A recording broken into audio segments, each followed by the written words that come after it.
I'm from New Orleans.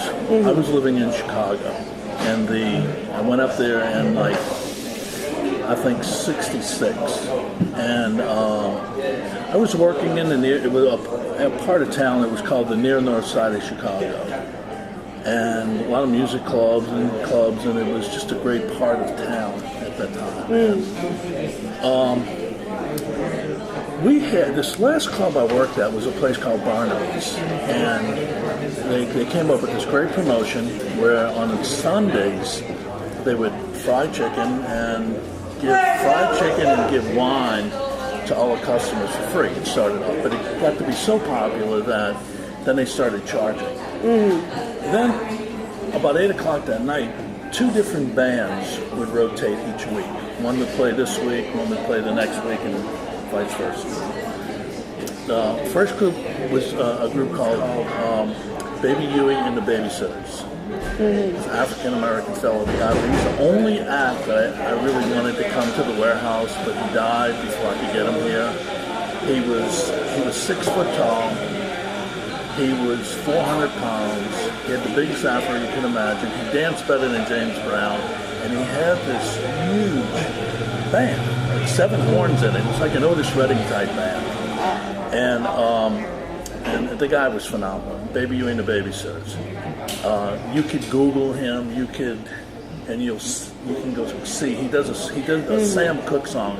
A Change Is Gonna Come, and whenever he did, it was always like the closing song of his set. And whatever he did, it just tore the house down, no matter where he was playing. But he would play, and he had a big following. And then the next week, the group that played the next Sunday was a group that at that time they were called The Big Thing. Today, 40-something years later, they still call Chicago, the group Chicago.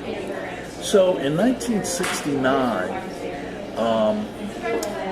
Jimmy Gershio, who produced Blood, Sweat, and Tears, and a number of other acts, got The Big Thing, took them out of Chicago, changed their name to CTA, Chicago Transit Authority, and was taking them to New York to record. Well, obviously their first album was the CTA, Chicago Transit Authority album, but then the CTA in Chicago was going to sue them, so they just changed their name to Chicago after that. And they said to me, you're not doing anything one weekend, come up there, come see us record. So I did one weekend. And I saw him record, Does Anyone Really Know What Time It Is? And I saw him record I'm a Man, those 2 songs. At the same time, they invited me to come to Bill Graham's Fillmore East. And they opened for Buddy Miles. And when I was at that show, I went absolutely crazy, because I'd never seen anything like it in my life. And then growing up here, I realized, man, we had nothing like this in New Orleans. So I went back, I got my 2 roommates, and and they were like bartenders and bouncers and stuff that lived in that, we all lived in that part of town, and they worked in the area too, but they were my first partners, but they didn't really want to, as it turned out, they didn't want to be in it. So I came down. An attorney friend of mine in Chicago hooked me up with an attorney here in New Orleans, who became one of our partners.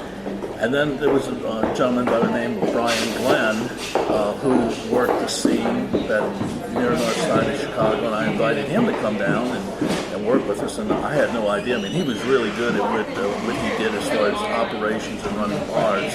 And on the way down, he stopped in Carbondale and got Don Fox. And as it turned out, my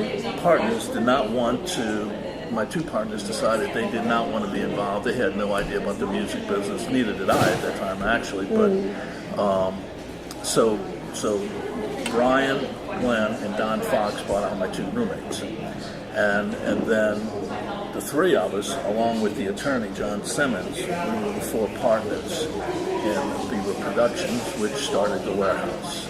And that's how it began.